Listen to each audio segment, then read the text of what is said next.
Hey there, tubies! Today, we're diving into the intriguing topic of the role and independence of the Singapore president. It's been making waves lately, with prominent figures like Ho Ching, George Goh, and Tharman Shanmugaratnam sharing their views. So, let's break it down and get into the nitty-gritty. Ho Ching, the wife of Singapore's Prime Minister Lee Hsien Loong, took to Facebook to express her thoughts.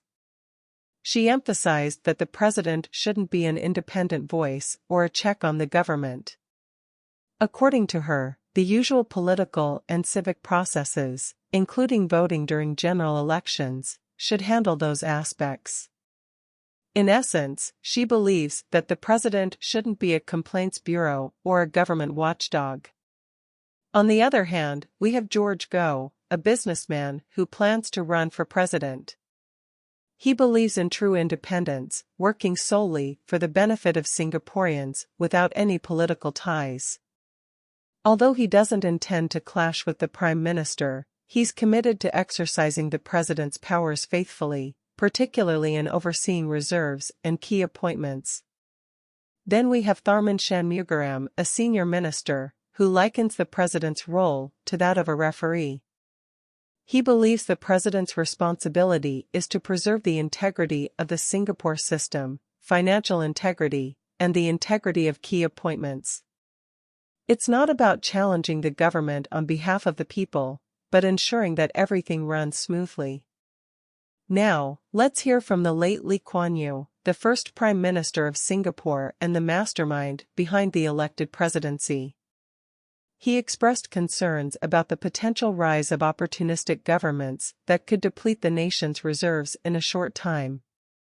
Lee Kuan Yew believed that the president's role was to block bad actions by a bad government, but not to interfere in the day-to-day operations. He wanted only one center of power, which is the Prime Minister.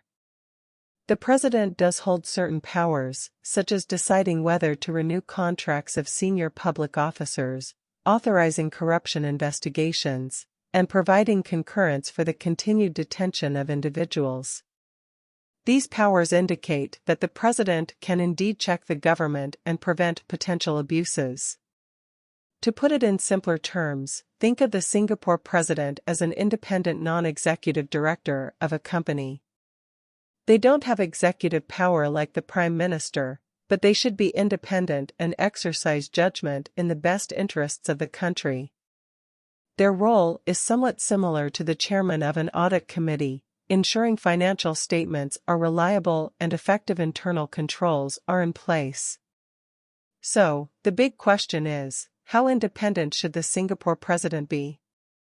Should they be a puppet like Emperor Hsien or hold significant power like the Australian Governor-General Sir John Kerr, who famously sacked the Prime Minister in 1975?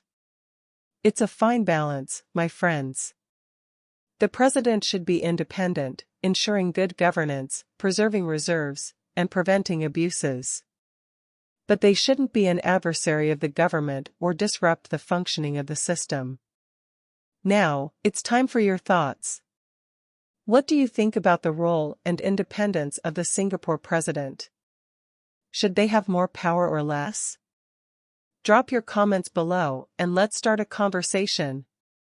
And don't forget to hit that like button and subscribe to stay tuned for more fascinating discussions.